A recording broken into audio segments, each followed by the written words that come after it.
ಓಂ ನಮೋ ಭಗವತೆ ವಾಸುದೇವ. ಎಲ್ರಿಗೂ ನಮಸ್ತೆ. ಇವತ್ತು ವಾಸುದೇವ ಆಸ್ಟ್ರೋಗೋಲ್ಡ್ ಯೂಟ್ಯೂಬ್ ಚಾನಲ್ಗೆ ನಿಮಗೆಲ್ಲ ಸ್ವಾಗತ. ಇವತ್ತಿನ ಒಂದು ಜಾತಕ ವಿಶ್ಲೇಷಣೆ ಯಾರ್ದಪ್ಪ ಅಂದ್ರೆ AR ರೆಹಮಾನ್. ಎಲ್ರಿಗೂ ಗೊತ್ತಿರುವಂತದ್ದೇ, ಒಳ್ಳೆ ಮ್ಯೂಸಿಕ್ ಡೈರೆಕ್ಟರ್ ಮತ್ತೆ ಮ್ಯೂಸಿಕ್ ಕಂಪೋಸರ್. ಒಳ್ಳೊಳ್ಳೆ ಹಿಟ್ ಫಿಲಮ್ಗೆ ಇವರು ಮ್ಯೂಸಿಕ್ ಕೊಟ್ಟಿರುವಂತದ್ದು. ಮತ್ತೆ ಇವ್ರಿಗೆ ಆಸ್ಕರ್ ಫಿಲಮ್ ಜೈವೋ ಅನ್ನೋ ಒಂದು ಹಾಡಿಗೆ 2009 ಆಸ್ಕರ್ ಅವಾರ್ಡ್ ಕೂಡ ಬಂದಿರುವಂತದ್ದು ಎಲ್ರಿಗೂ ಗೊತ್ತಿರುವಂತ ವಿಚಾರ. ಇವತ್ತು ಇವರ ಒಂದು ಜಾತಕ ವಿಶ್ಲೇಷಣೆ ಮಾಡ್ತಾ ಹೋಗ್ತೀನಿ. ಯಾವ ಇವ್ರಿಗೆ ಯೋಗಗಳಿರುತ್ತೆ, ಮತ್ತೆ ನಡೀತಿರುವಂತದ್ದು ದಶಾಭುಕ್ತಿ ಇವ್ರಿಗೆ ಯಾವ ರೀತಿ ಸಪೋರ್ಟ್ ಮಾಡಿದೆ ಇವರ ಒಂದು ಲೈಫ್ ನಲ್ಲಿ ಅನ್ನೋದು ಕಾಂಬಿನೇಷನ್ಸ್ ಪ್ರಕಾರ ಇವತ್ತು ನಾನು ನಿಮ್ಗೆ ತಿಳಿಸ್ಕೊಡ್ತಾ ಹೋಗ್ತೀನಿ. ನೋಡಿ, ಮೊದಲನೇದಾಗಿ ಡೇ ಟು ಟೈಮ್ ಸ್ಪೇಸ್ ಹಾಕಿದ್ರೆ ಎಲ್ಲರೂ ಆರೋಸ್ಕೋಪ್ ಈ ರೀತಿ ಗ್ರಹಗಳು ಬಂದು ಕುತ್ಕೊಳ್ಳುತ್ತೆ. ನಾವು ಮೇನ್ ನೋಡ್ಬೇಕಾಗಿರುವಂತದ್ದು ಡಿಗ್ರಿ ವೈಸ್ ಅಲ್ಲಿ ಗ್ರಹಗಳು ಎಲ್ಲಿ ಇರುವಂತದ್ದು ಅನ್ನೋದು ತುಂಬಾ ಇಂಪಾರ್ಟೆಂಟ್ ಆಗಿ ನಾವು ನೋಡ್ಬೇಕು. ಡಿಗ್ರಿ ವೈಸ್ ಅಲ್ಲಿ ಗ್ರಹಗಳು ಎಲ್ಲೆಲ್ಲಿದೆ ಅಂತ ನೋಡಿ. ಇವರು ಹುಟ್ಟಿರುವಂತದ್ದು 6/1/1967, ವಿಶಾಖ ನಕ್ಷತ್ರ 3ನೇ ಪಾದ, ಲಗ್ನ ಬಂದು ಮೇಷ ಲಗ್ನದಲ್ಲಿ ಹುಟ್ಟಿರುವಂತದ್ದು, ತುಲಾ ರಾಶಿ.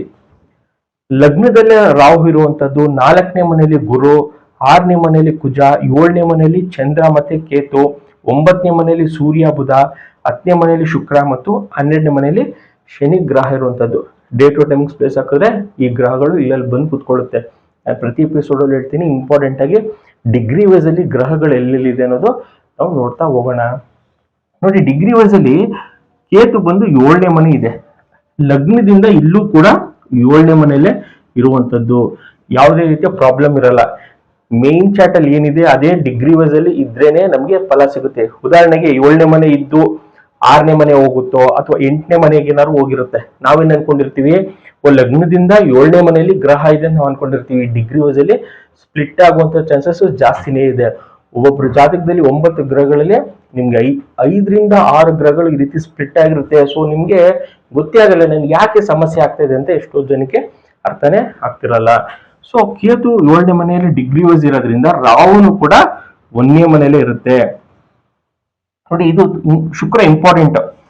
ಇವರು ಒಂದು ಆಸ್ಕರ್ ಫಿಲಮ್ ಇರ್ಬೋದು, ಒಂದು ಒಳ್ಳೆ ಮ್ಯೂಸಿಕ್ ಡೈರೆಕ್ಟರ್, ಮ್ಯೂಸಿಕ್ ಕಂಪೋಸರ್ ಆಗಕ್ಕೆ ಇವರ ಜಾತಕದಲ್ಲಿ ಶುಕ್ರ ತುಂಬಾ ಒಳ್ಳೆ ಪಾತ್ರ ವಹಿಸಿದೆ. 2, 7 and 10 ಕಾಂಬಿನೇಷನ್. 10ನೇ ಮನೆಯಲ್ಲಿ ಕೇಂದ್ರ ಸ್ಥಾನ ಶುಕ್ರ ಇದೆ ಜಾತಕದಲ್ಲಿ. ಡಿಗ್ರಿ ವೈಸ್ ಅಲ್ಲಿ ಕೂಡ ಶುಕ್ರ 10ನೇ ಮನೆಯಲ್ಲೇ ಇರುವಂತದ್ದು. ತುಂಬಾ ಪವರ್ಫುಲ್ ಇವ್ರ ಜಾತಕದಲ್ಲಿ ಶುಕ್ರ 10ನೇ ಮನೆ ಇದ್ದು ಎಲ್ಲಾ ನೇಮ್ ಫೇಮು, ಆಸ್ಕರ್ ಅವಾರ್ಡು ಪ್ರತಿಯೊಂದೂ ಇವರ ಜಾತಕದಲ್ಲಿ ಶುಕ್ರ ತಂದು ಕೊಟ್ಟಿರುವಂತದ್ದು. ಮತ್ತೆ ನಾನು ಹೇಳ್ತಿರ್ತೀನಿ, ಯಾರ ಜಾತಕದಲ್ಲಿ ಶುಕ್ರ ಸ್ಟ್ರಾಂಗ್ ಆಗಿದೆ, ಒಳ್ಳೆ ಕಲೆಗೆ, ಸಂಗೀತ ಇರ್ಬೋದು, ಕಲೆ ಇರ್ಬೋದು, ಒಂದು ಫಿಲಮ್ ಫೀಲ್ಡ್ ಇರ್ಬೋದು, ಅವರು ನೇಮ್ ಫೇಮ್ ಮಾಡಿರ್ತಾರೆ ಜಾತಕದಲ್ಲಿ ಶುಕ್ರ ಸ್ಟ್ರಾಂಗ್ ಇರುವಂತವ್ರು. ಸೂರ್ಯ ಕೂಡ 9ನೇ ಮನೆಯಲ್ಲಿ ಇರುವಂತದ್ದು. ಲಗ್ನದಿಂದ ಇಲ್ಲೂ ಕೂಡ ಸೂರ್ಯ 9ನೇ ಮನೆಯಲ್ಲೇ ಇದೆ. ಚಂದ್ರ ಕೇತು ಜೊತೆಲೆ ಚಂದ್ರನ್ ಇರುವಂತದ್ದು, ಡಿಗ್ರಿ ವೈಸ್ ಅಲ್ಲಿ 7ನೇ ಮನೆಯಲ್ಲೇ ಇರುವಂತದ್ದು. ಕುಜ ಲಗ್ನದಿಂದ ಮೇನ್ ಚಾಟ್ ಅಲ್ಲಿ 6ನೇ ಮನೆಯಲ್ಲಿದೆ. ಇಲ್ಲೂ ಡಿಗ್ರಿ ವೈಸ್ ಅಲ್ಲಿ ಕೂಡ 6ನೇ ಮನೆಯಲ್ಲಿದೆ. ರಾಹುದು ಹೇಳಿದ್ದೀನಿ. ಗುರು ಲಗ್ನದಿಂದ 4ನೇ ಮನೆಯಲ್ಲಿದೆ. ಇಲ್ಲೂ ಕೂಡ ಡಿಗ್ರಿ ವೈಸ್ ಅಲ್ಲಿ 4ನೇ ಮನೆ ಇದೆ. ಶನಿ ಲಗ್ನದಿಂದ 12ನೇ ಮನೆಯಲ್ಲಿ ಮೇನ್ ಚಾಟ್ ಅಲ್ಲಿ ಇದೆ. ಇಲ್ಲೂ ಕೂಡ 12ನೇ ಮನೆಯಲ್ಲಿ ಇರುವಂತದ್ದು. ಬುಧ ಲಗ್ನದಿಂದ 9ನೇ ಮನೆಯಲ್ಲಿ ಮೇನ್ ಚಾಟ್ ಇದೆ. ಇಲ್ಲೂ ಕೂಡ ಡಿಗ್ರಿ ವೈಸ್ ಅಲ್ಲಿ ಮೇನ್ ಚಾಟ್ ಅಲ್ಲಿ ಇದೆ. ಈ ರೀತಿ ಅಪರೂಪದಲ್ಲಿ ಅಪರೂಪ ನಮ್ಮ ಮೇನ್ ಚಾಟ್ ಅಲ್ಲಿ ಗ್ರಹಗಳು ಅಲ್ಲೇ ಇದ್ದು ಡಿಗ್ರಿ ವೈಸ್ ಅಲ್ಲೂ ಗ್ರಹಗಳು ಅಲ್ಲೇ ಇರೋದು ತುಂಬಾನೇ ಅಪರೂಪ. ಎಷ್ಟೊಂದ್ ಜನಕ್ಕೆ ನಾವು 12ನೇ ಮನೆ ಅಂದಿರ್ತೀವಿ, ಅದು 11ನೇ ಮನೆಗೆ ಹೋಗಿರುವಂತದ್ದು, ಲಾಭಸ್ಥಾನದಲ್ಲಿ ಫಲ ಕೊಡ್ತಾ ಇರುತ್ತೆ. ಸೊ 7ನೇ ಮನೆ ಅಂತ ಅನ್ಕೊಂಡಿರ್ತೀವಿ, ಅದು 8ನೇ ಮನೆಗೆ ಹೋಗುತ್ತೆ. ತುಂಬಾ ಸ್ಪ್ಲಿಟ್ ಆಗಿರುತ್ತೆ. ನಾನು ಆಗ್ಲೇ ಹೇಳ್ದಂಗೆ ಮಿನಿಮಮ್ ಒಂದು 3ರಿಂದ 4 ಗ್ರಹಗಳು ಚೇಂಜ್ ಆಗೋಗಿರುತ್ತೆ.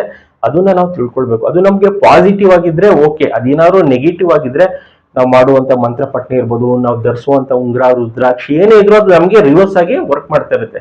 ಅದಕ್ಕೋಸ್ಕರನೇ ಡಿಗ್ರಿ ವೈಸು ಮತ್ತೆ ಮೇನ್ ಚಾಟ್ ಎರಡು ತುಂಬಾ ಸೂಕ್ಷ್ಮವಾಗಿ ನೋಡ್ಬೇಕು. ಮತ್ತೆ ಏನಾಗುತ್ತೆ ಅಂದ್ರೆ ಇದು ನಕ್ಷತ್ರದ ಮೇಲೆ ಇಂಪ್ಲಿಮೆಂಟ್ ಮಾಡುತ್ತೆ, ಮತ್ತೆ ಉಪನಕ್ಷತ್ರದ ಮೇಲೆ ಅದು ಪ್ರಭಾವ ಬೀರೋದ್ರಿಂದ ಪ್ರತಿಯೊಂದು ಮಾಹಿತಿನೂ ನಾವು ತುಂಬಾ ಕೇರ್ಫುಲ್ ಆಗಿ ನೋಡ್ಕೊಳ್ಬೇಕಾಗುತ್ತೆ. ನಾನು ಆಗ್ಲೇ ಅಂದೆ, ಇವರ ಒಂದು ಜಾತಕ ಗುರು ದಶದಲ್ಲಿ ಇವ್ರು ಹುಟ್ಟುವಂತದ್ದು. ಕಾಂಬಿನೇಷನ್ ಅಲ್ಲಿ 4, 9 and 10 ಕಾಂಬಿನೇಷನ್ 1974 ತನಕ ಗುರು ದಶ ನಡೆದಿರುವಂತದ್ದು. 93ಕ್ಕೆ ಶನಿ ದಶ ಕಂಪ್ಲೀಟ್ ಆಗಿದೆ. 93ಕ್ಕೆ ಶನಿ ದಶ ಕಂಪ್ಲೀಟ್ ಆಗಿದೆ. ಇವ್ರು ಇಟ್ಟು ಫಿಲಮ್ ಕೊಟ್ಟಿರುವಂತದ್ದೇ 93ರಿಂದ. ಅದು ರೋಜಾ ಫಿಲಮ್ ಇರ್ಬೋದು, ಬಾಂಬೆ ಫಿಲಮ್ ಇರ್ಬೋದು, ಇವರ ಒಂದು ಹಿಟ್ ಫಿಲಮ್ಸ್ ಅಂತ ನಾವು ಹೇಳ್ತೀವಿ. 93 ಇಂದ ಸ್ಟಾರ್ಟ್ ಆಗಿದೆ. ಹೆಂಗೆ ಅಂದ್ರೆ ಆ 93 ಇಂದ 2010 ತನಕ ಬುಧ ದಶ ನಡೆದು ಅಲ್ಲಿ ನಕ್ಷತ್ರ ಮತ್ತೆ ಸಬ್ಲಾಡ್ ಅಲ್ಲಿ ಶುಕ್ರ ಬಂದಿದ್ದಾನೆ. 2, 7 and 10 ನಾನು ಆಗ್ಲೇ ಹೇಳ್ದೆ, ಶುಕ್ರ ಜಾತಕದಲ್ಲಿ ಚೆನ್ನಾಗಿದ್ರೆ ಒಳ್ಳೆ ಇವರು ಫಿಲಂ ಇಂಡಸ್ಟ್ರಿಲಿ ನೇಮ್ ಫೇಮ್ ಮಾಡ್ತಾರೆ ಅಂತ. ಇವರ ಒಂದು ಜಾತಕದಲ್ಲಿ 93 ಇಂದ 2010 ತನಕ ಆಸ್ಕರ್ ಅವಾರ್ಡ್ ಇರ್ಬೋದು. ಆಸ್ಕರ್ ಅವಾರ್ಡ್ ಕೂಡ 2010 ಒಳಗಡೆನೆ ಬಂದ್ಬಿಡ್ತು. 2009 ಅಲ್ಲಿ ಕೂಡ ಅವರಿಗೆ ಆಸ್ಕರ್ ಅವಾರ್ಡ್ ಬಂದಿರುವಂತದ್ದು. ಯಾವ ರೀತಿ ಇಂಪ್ಲಿಮೆಂಟ್ ಮಾಡಿದೆ ಅಂದ್ರೆ ಒಳ್ಳೆ ನೇಮ್ ಫೇಮ್ ಕೊಟ್ಟಿದೆ. ಒಂದು ನಕ್ಷತ್ರದಲ್ಲಿ ಮತ್ತೆ ಸಬ್ಲಾಡ್ ಅಲ್ಲಿ ಶುಕ್ರ ಬಂದು ಕುತ್ಕೊಂಡು ಒಳ್ಳೆ ನೇಮ್ ಫೇಮ್ ಕೊಟ್ಟಿದೆ. ನಮ್ಮ ಜಾತಕದಲ್ಲಿ ಅಥವಾ ನಮ್ಗೆ ನಡೀತಿರುವಂತಹ ದಶದಲ್ಲಿ ಯಾವ್ದಾದ್ರು ಒಂದು ದಶ ನಮ್ಗೆ ತುಂಬಾ ಪಾಸಿಟಿವ್ ಕೊಟ್ಬಿಟ್ರೆ ಒಳ್ಳೆ ನೇಮ್ ಫೇಮ್ ಬಂದ್ಬಿಡುತ್ತೆ. ಬರೀ ಒಂದೇ ದಶ ನೋಡಿ, 93 ಇಂದ 2010 ಅಂದ್ರೆ 17 ವರ್ಷ ಬುಧ ದಶ ಅವ್ರಿಗೆ ಒಳ್ಳೆ ನೇಮ್ ಫೇಮ್ ಕೊಟ್ಟಿರುವಂತದ್ದು ಜಾತಕದಲ್ಲಿ. ನೆಕ್ಸ್ಟ್ ಬುಧ ದಶ ಆದ್ಮೇಲೆ ಕೇತು ದಶ ಬಂದಿರುವಂತದ್ದು. ಇಲ್ಲಿ ಅಷ್ಟು ಇಟ್ಟು ಮಾಡದೇ ಇದ್ರು 2017 ಇಂದ 37 ತನಕ ಮತ್ತೆ ಶುಕ್ರನೇ ಇರುವಂತದ್ದು. ಈಗ ಯಾವುದೇ ಒಂದು ಇವರು ಫಿಲಂ ಮಾಡ್ಬೋದು. ನೆಕ್ಸ್ಟ್ ಬರುವಂತ ಸೂರ್ಯ ದಶ ಇರ್ಬೋದು, ಅಲ್ಲಿ ಕೂಡ ಶುಕ್ರ ಬರ್ತಾನೆ. ಅದಾದ್ಮೇಲೆ ಸೂರ್ಯ ದಶ ಆದ್ಮೇಲೆ ನೆಕ್ಸ್ಟ್ ಚಂದ್ರ ದಶ ಬರುತ್ತೆ, ಅಲ್ಲಿ ಸಬ್ಲಾಡ್ ಅಲ್ಲಿ ಮತ್ತೆ ಶುಕ್ರ ಬರ್ತಾನೆ. ಇವ್ರಿಗೆ ಎಲ್ಲೆಲ್ಲಿ ಶುಕ್ರ ಬರ್ತಾನೆ ಅಲ್ಲೆಲ್ಲ ಇವರು ನೇಮ್ ಫೇಮ್ ಆಗುವಂತದ್ದು. ಇದು ನಮ್ ಜಾತಕದಲ್ಲಿ ಕೂಡ ಇದೇ ರೀತಿ. ಎಲ್ರೂ ಫೇಮಸ್ ಆಗ್ಬೇಕಂದ್ರೆ ನೀವು ಯಾವ್ದಾದ್ರು ಒಂದು ಕ್ಷೇತ್ರದಲ್ಲಿ ನೀವು ಯಾವ್ದೋ ಒಂದು ಸಣ್ಣ ಪುಟ್ಟ ವಿಚಾರ ನಿಮ್ಮ ಒಂದು ಕರ್ಮ ಅನುಸಾರವಾಗಿ ಎಲ್ರೂ ಆಸ್ಕರ್ ಅವಾರ್ಡ್ ಬರ್ಬೇಕಾ? ಆ ರೀತಿಯೇನು ಇಲ್ಲ. ನಮ್ಮ ಒಂದು ಕರ್ಮ ಅನುಸಾರವಾಗಿ ನಾವು ಫೇಮಸ್ ಆಗಿರ್ತೀವಿ. ಎಲ್ರೂ ಸೂಪರ್ ಹಿಟ್ ಆಗಕ್ಕಾಗಲ್ಲ, ಬಟ್ ಏನಂದ್ರೆ ಎಲ್ಲರೂ ಪಾರ್ಟಿಸಿಪೇಟ್ ಮಾಡಿ ಒಬ್ರು ಐಡೆಂಟಿಫೈ ಮಾಡ್ಬೋದು, ಇವ್ರು ಒಳ್ಳೆ ನಟ ಅಂತ ನಾವು ಕರ್ಸ್ಕೊಳ್ಬಹುದು. ಜಾತಕದಲ್ಲಿ ಶುಕ್ರ ಸ್ಟ್ರಾಂಗ್ ಆಗಿದೆ, ಇದನ್ನ ನಾವು ಮೇನ್ ಆಗಿ ನೋಡ್ಕೊಳ್ಬಹುದು. ಇನ್ನ ಇವರ ಒಂದು ಯೋಗದ ವಿಚಾರಕ್ಕೆ ಬರೋಣ. ಈ ಜಾತಕದಲ್ಲಿ ಯಾವ ರೀತಿ ಯೋಗ ಕೂಡ ಕೈ ಹಿಡಿದಿದೆ ಅಂತ. ಏನಕ್ಕೆ ಯೋಗ ಅಂದ್ರೆ ಆಕ್ಚುಲಿ ಯೋಗಗಳು ಹೇಳಲ್ಲ, ನಡೀತಿರುವಂತ ದಶನೇ ಬೇರೆ ಇರುತ್ತೆ. ಗ್ರಹಗಳು ನೋಡಕ್ಕೆ 4ನೇ ಮನೆ ಇರುತ್ತೆ, ಅಲ್ಲಿ ನೋಡಿದ್ರೆ 3ನೇ ಮನೆ ಸ್ಪ್ಲಿಟ್ ಆಗಿರುತ್ತೆ. ಇವರ ಒಂದು ಜಾತಕದಲ್ಲಿ ಯೋಗಗಳು ಯಾವ ರೀತಿ ಇವರ ಲೈಫ್ ನ ಉದ್ಧಾರ ಮಾಡಿದೆ ಅಂದ್ರೆ ನೋಡಿ, ಲಗ್ನದಿಂದ 4ನೇ ಮನೆಯಲ್ಲಿ ಗುರು ಇರುವಂತದ್ದು, ಮತ್ತೆ 7ನೇ ಮನೆಯಲ್ಲಿ ಚಂದ್ರ, ಗಜಕೇಸರಿ ಯೋಗ ಅಂತ ನಾವು ಕರಿತೀವಿ. ನಾನು ಕಳೆದ ವಿಡಿಯೋದಲ್ಲಿ ಪ್ರತಿಯೊಂದು ಮಾಹಿತಿಯನ್ನು ತಿಳಿಸ್ಕೊಟ್ಟಿದ್ದೀನಿ, ಗಜಕೇಸರಿ ಯಾವ ರೀತಿ ಉಂಟಾಗುತ್ತೆ ಅಂತ. ನೋಡಿ, 4ನೇ ಮನೆ ಮತ್ತೆ ಕೇಂದ್ರ ಸ್ಥಾನ ಅಂತ ನಾವು ಕರಿತೀವಿ. 4ನೇ ಮನೆ ಮತ್ತು 7ನೇ ಮನೆಯಲ್ಲಿ ಗುರು ಮತ್ತೆ ಚಂದ್ರ ಇರೋದ್ರಿಂದ ಇವರ ಜಾತಕದಲ್ಲಿ ಗಜಕೇಸರಿ ಯೋಗ ಉಂಟಾಗಿರುವಂತದ್ದು. ಇವರು ಹುಟ್ಟಿರುವಂತದ್ದೇ ಗಜಕೇಸರಿ ಯೋಗದಲ್ಲಿ ಇವರು ಹುಟ್ಟಿರುವಂತದ್ದು. ಗುರು ದಶದಲ್ಲಿ ಹುಟ್ಟಿರುವಂತದ್ದು ಗಜಕೇಸರಿ ಯೋಗ ಇವರು ಹುಟ್ಟಾಗಲೇ ಇರುವಂತದ್ದು. ನೆಕ್ಸ್ಟ್ ಗುರು ಉಚ್ಚ ಆಗಿರುವಂತದ್ದು, ಅದು ಕೇಂದ್ರ ಸ್ಥಾನ ಇರೋದ್ರಿಂದ ಅದು ಅಂಶ ಯೋಗ ಕೂಡ ಆಗಿರುವಂತದ್ದು. ಮೂರನೇದು ಬುಧಾದಿತ್ಯ ಯೋಗ, ಸೂರ್ಯ ಮತ್ತೆ ಬುಧ ಜೊತೆಲೇ ಇದ್ದು ಅದು ತ್ರಿಕೋಣ ಬರುತ್ತೆ. ತ್ರಿಕೋಣ ಅಂದ್ರೆ ಜಾತಕದಲ್ಲಿ ಲಗ್ನದಿಂದ 1ನೇ ಮನೆ 5, 9 ಗುರು ಸೂರ್ಯ ಮತ್ತೆ ಬುಧ 9ನೇ ಮನೆ ಇರೋದ್ರಿಂದ ಬುಧಾದಿತ್ಯ ಯೋಗ ಕೂಡ ಉಂಟಾಗಿರುತ್ತೆ. ಮತ್ತೆ ಅಮಲ ಯೋಗ, ಶುಕ್ರ ಜಾತಕದಲ್ಲಿ ಲಗ್ನದಿಂದ 10ನೇ ಮನೆಯಲ್ಲಿ ಇರುವಂತದ್ದು. ಶುಭ ಗ್ರಹಗಳು ಯಾವುದು ಅಂತ ನೋಡ್ತೀವಿ, ಶುಕ್ರ ಇರೋದ್ರಿಂದ ಅದು ಅಮಲ ಯೋಗ ಕೂಡ ಉಂಟಾಗಿರುತ್ತೆ. ಇದೇನು ಬರ್ದಿದ್ದೀನಿ ಜಾತಕದಲ್ಲಿ ಲಗ್ನದಿಂದ ಎಲ್ಲ ಡಿಗ್ರಿ ವೈಸ್ ಅಲ್ಲೂ ಕೂಡ ಗ್ರಹಗಳು ಅಲ್ಲೇ ಇರೋದ್ರಿಂದ ಇವ್ರಿಗೆ ಎಲ್ಲಾ ಯೋಗಗಳು ಉಂಟಾಗಿದೆ. ಏನಪ್ಪಾ ಅಂದ್ರೆ ಇಲ್ಲಿ ಮೇನ್ ಆಗಿ ಇವ್ರಿಗೆ ಆ ದಶ ನಡೆದಾಗ ಇನ್ನ ಪವರ್ಫುಲ್ ಆಗಿರ್ತಾರೆ. ಇದನ್ನ ತಿಳ್ಕೊಳ್ಬೇಕು. ಸರ್ ನಮ್ಗೆ ಗಜಕೇಸರಿ ಯೋಗ ನಡೀತಾ ಇದೆ, ಅದ್ರ ಗುರು ದಶ ಬರಬೇಕು ಅಥವಾ ನಮ್ಗೆ ಚಂದ್ರ ದಶ ಬರ್ಬೇಕಾಗುತ್ತೆ ಗಜಕೇಸರಿ ಯೋಗ ಉಂಟಾಗಕ್ಕೆ. ಅಥವಾ ನಿಮ್ಗೆ ಯಾವ್ದಾದ್ರು ಒಂದು ಗುರು ದಶ ನಡಿಬೇಕಾದ್ರೆ ಈಗ ಅಂಶ ಯೋಗನೂ ಕೂಡ ಇರುವಂತದ್ದು.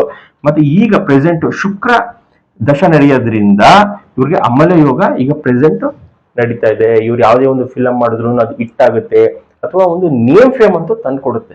ಆ ಯೋಗಗಳು ಈ ಕಾಂಬಿನೇಷನ್ಸ್ ಅಲ್ಲಿ ಗ್ರಹಗಳು ಎಲ್ಲಿದೆ ಅನ್ನೋದು ನಮ್ಗೆ ನೀಟಾಗಿ ನಾವು ಇಲ್ಲಿ ತಿಳ್ಕೊಳ್ಬಹುದು. ಇಲ್ಲಿ ಯಾವುದೇ ನೋಡಿ ನಕ್ಷತ್ರದಲ್ಲಿ ಇವ್ರಿಗೆ 12ನೇ ಮನೆ ಶನಿ ಒಂದು ಬಿಟ್ಟು ಇವರು ಹುಟ್ಟಿರುವಂತ ಸಮಯದಲ್ಲಿ ಗುರುದಶದಲ್ಲಿ ನಕ್ಷತ್ರದಲ್ಲಿ ಸ್ವಲ್ಪ ಸಮಸ್ಯೆ ಕೊಟ್ಟಿದೆ ಹೊರತು 1967ರಿಂದ 74 ತನಕ ಸುಮಾರು ಒಂದು 6-7 ವರ್ಷ ಸ್ವಲ್ಪ ಸಮಸ್ಯೆ ಕೊಟ್ರು. ಅದಾದ್ಮೇಲೆ ಎಲ್ಲಾನು ಪಾಸಿಟಿವ್ ಆಗೇ ಹೋಗಿದೆ. ಜಾತಕದಲ್ಲಿ ಈ ರೀತಿ ಇರಬೇಕು ಕಾಂಬಿನೇಷನ್ಸ್. ಅವರು ನೇಮ್ ಫೇಮ್ ಬರಬೇಕು ಅಂದ್ರೆ ಇಷ್ಟು ಪವರ್ಫುಲ್ ಆಗಿದೆ. ಸೊ ಅದಕ್ಕೆ ಇವರಿಗೆ ಆಸ್ಕರ್ ಅವಾರ್ಡ್ ಬಂದಿರುವಂತದ್ದು. ಮತ್ತೆ ದಶನೂ ಕೂಡ ಇವ್ರಿಗೆ ತುಂಬಾ ಸಪೋರ್ಟ್ ಮಾಡಿದೆ. ಬುಧ ದಶದಲ್ಲೇ ಆಸ್ಕರ್ ಅವಾರ್ಡ್ ಬಂದಿರುವಂತದ್ದು. ಯಾಕೆ ಅಂದ್ರೆ ಬುಧನ ನಕ್ಷತ್ರದಲ್ಲಿ ಶುಕ್ರ ಮತ್ತೆ ಸಬ್ಲಾಡ್ ಅಲ್ಲೂ ಕೂಡ ಶುಕ್ರ ಬಂದಿರೋದ್ರಿಂದ ಆಸ್ಕರ್ ಅವಾರ್ಡ್ ಬಂದಿರುತ್ತೆ.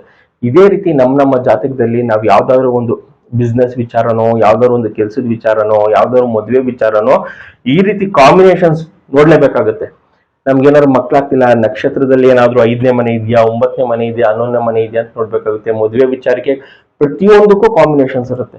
ನೀವು ಮನೆ ತಗೊಳಕ್ಕೂ ಕಾಂಬಿನೇಷನ್ಸ್ ಇರುತ್ತೆ, ಮನೆ ಸೇಲ್ ಮಾಡೋಕ್ಕೂ ಕಾಂಬಿನೇಷನ್ಸ್ ಇರುತ್ತೆ. ನಾವೇನಾದ್ರೂ ದುಡ್ಡು ಕಳ್ಕೊಳ್ತೀವ ಅದು ಕೂಡ ನಮ್ಮ ಜಾತಕದಲ್ಲಿ ನೀಟಾಗಿ ಐಡೆಂಟಿಫೈ ಮಾಡ್ಬೋದು.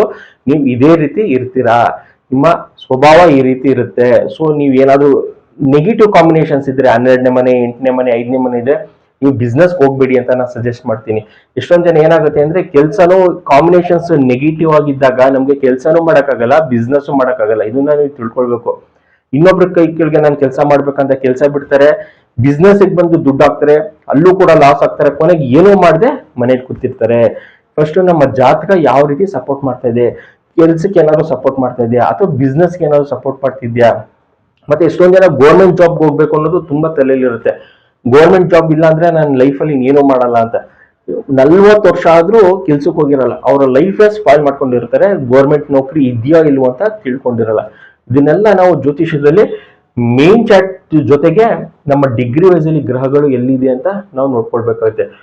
ಸರ್ ನಮ್ಗೆ ಗಜಕೇಸರಿ ಯೋಗ ಇದೆ, ಬಟ್ ಆದ್ರೂ ನನ್ಗೆ ಏನು ವರ್ಕ್ ಆಗ್ತಿಲ್ಲ ಅಂತ ಹೇಳ್ತಾರೆ. ಯಾಕಂದ್ರೆ ಅದು ನಿಮ್ಗೆ ದಶ ಬಂದಿರಲ್ಲ, ಕಾಂಬಿನೇಷನ್ ಅಲ್ಲಿ ಲಗ್ನದಿಂದ ಅಥವಾ ಚಂದ್ರ ಇಲ್ಲಿ 7ನೇ ಮನೆ ಬರ್ದೀನಿ, ಅದೇನಾದ್ರು 8ನೇ ಮನೆನೋ, ಗುರು ಏನಾದ್ರು 3ನೇ ಮನೆಗೆ ಹೋಗಿದ್ರೆ ಅದು ಗಜಕೇಸರಿ ಯೋಗ, ಮತ್ತೆ ಅದು ಸ್ಪ್ಲಿಟ್ ಆಗುತ್ತೆ. ಜಾತಕದಲ್ಲಿ ಕರೆಕ್ಟ್ ಆಗಿ ಇದೆಯಾ, ಕಾಂಬಿನೇಷನ್ಸ್ ಇದೆಯಾ, ಯೋಗವಾಗಿ ಇದೆಯಾ ಅನ್ನೋದು ನಾವು ತಿಳ್ಕೊಂಡು ನಾವು ಯಾವುದೇ ಒಂದು ವಿಚಾರಕ್ಕೆ ಪ್ರಯತ್ನ ಮಾಡಿದ್ರೆ ಲಾಭ ಅಂತೂ ಸಿಗುತ್ತೆ. ಯಾಕಂದ್ರೆ ಎಲ್ರಿಗೂ ಲಾಸ್ ಅಂತ ಇರಲ್ಲ, ಕೆಲವೊಂದು ದಶಗಳು ಲಾಸ್ ಇರುತ್ತೆ. ಈಗ ಇವ್ರಿಗೆ ನೋಡಿ, ಗುರುವಿನ ನಕ್ಷತ್ರದಲ್ಲಿ 12ನೇ ಮನೆ ಶನಿ ಬಂದು ಏನಾದ್ರು ಸಮಸ್ಯೆ ಕೊಟ್ಟಿರುತ್ತೆ. ಅದ್ರ ಭುಕ್ತಿನೋ ಅಂತರ್ಭುಕ್ತಿನೋ ಏನಾದ್ರೂ ಒಂದು ಸಫರ್ ಮಾಡಿರ್ತಾರೆ. ಏನಾದ್ರು 12ನೇ ಮನೆ ಇರೋದ್ರಿಂದ ಪಾಸಿಟಿವ್ ನೋಡಿದ್ರೆ ಒಳ್ಳೆ ಓಡಾಟ, ಫಾರಿನ್ ಟ್ರಾವೆಲ್ ಎಲ್ಲ ಮಾಡಿದ್ರು 12th ಹೌಸ್ ಏನಾದ್ರು ಒಂದು ಅನಾರೋಗ್ಯವಾಗಿರುವಂತದ್ದು, ಮತ್ತೆ ಏನಾದ್ರು ದುಡ್ಡು ಕಳ್ಕೊಳ್ಳುವಂಥದ್ದು ಈ ರೀತಿ ಆಗುತ್ತೆ.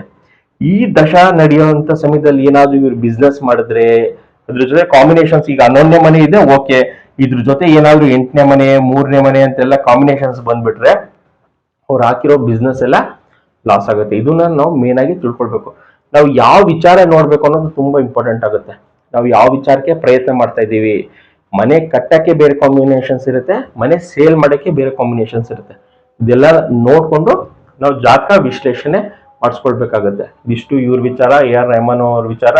ಕಾಂಬಿನೇಷನ್ಸ್ ಅಲ್ಲಿ ಜಾತಕದಲ್ಲಿ ಮೀನ್ ಚಾಟ್ ಅಲ್ಲಿ ಏನಿದೆ, ಲಗ್ನದಿಂದ ಎಲ್ಲಾ ಗ್ರಹಗಳು ಅಲ್ಲೇ ಇದ್ವು, ನಕ್ಷತ್ರಗಳು ತುಂಬಾ ಪಾಸಿಟಿವ್ ಇದೆ, ಮತ್ತೆ ಸಬ್ಲಾಡು ಕೂಡ ತುಂಬಾ ಪಾಸಿಟಿವ್ ಇರೋದ್ರಿಂದ ಇವ್ರು ಏನೇ ಮಾಡಿದ್ರು ಅದು ನಿಯಮ್ ಫೇಮ್ ತಂದು ಕೊಟ್ಟಿರುವಂತದ್ದು. ವರ್ಲ್ಡ್ ಫೇಮಸ್ ಆಗಿರ್ತಾರೆ ಆಸ್ಕರ್ ಅವಾರ್ಡ್ ತಗೊಂಡು. ಯಾರು ವಾಸುದೇವ್ ಆಸ್ಟ್ರೋಗೋಲ್ಡ್ ಯೂಟ್ಯೂಬ್ ಚಾನಲ್ ಸಬ್ಸ್ಕ್ರೈಬ್ ಮಾಡ್ಕೊಂಡಿಲ್ಲ, ಮಾಡ್ಕೊಳ್ಳಿ. ನಾನು ಹಾಕುವಂತ ವಿಡಿಯೋಸ್ ನಿಮ್ಗೆ ರೀಚ್ ಆಗುತ್ತೆ. ಮತ್ತೆ ಯಾರಿಗಾರು ಕನ್ಸಲ್ಟೇಷನ್ ಬೇಕು, ನಮಗೂ ಇದೇ ರೀತಿ ಜಾತಕ ವಿಶ್ಲೇಷಣೆ ಬೇಕು, ನಮ್ಮ ನಕ್ಷತ್ರದಲ್ಲಿ ಏನಿದೆ, ಉಪನಕ್ಷತ್ರದಲ್ಲಿ ಏನಿದೆ, ಮತ್ತು ಲಗ್ನದಿಂದ ಗ್ರಹಗಳು ಎಲ್ಲೆಲ್ಲಿದೆ ಅಂತ ತಿಳ್ಕೊಳ್ಬೇಕು ಅಂದ್ರೆ ಈ ನಂಬರ್ಗೆ ನೀವು ಕಾಂಟ್ಯಾಕ್ಟ್ ಮಾಡಿ ಕರೆಕ್ಟ್ ಇನ್ಫಾರ್ಮೇಶನ್ ತಿಳ್ಕೊಳ್ಬಹುದು. ಒರಿಜಿನಲ್ ಉಂಗ್ರ, ರುದ್ರಾಕ್ಷಿ, ಕ್ರಿಸ್ಟಲ್ಸ್ ಬೇಕಾದ್ರೂ ಈ ನಂಬರ್ಗೆ ನೀವು ಕಾಂಟ್ಯಾಕ್ಟ್ ಮಾಡಿ ತಗೊಳ್ಬಹುದು. ಎನರ್ಜೈಸ್ ಮಾಡಿ ನಾವು ಡಿಸ್ಟ್ರಿಬ್ಯೂಟ್ ಮಾಡ್ತೀವಿ. Thank you.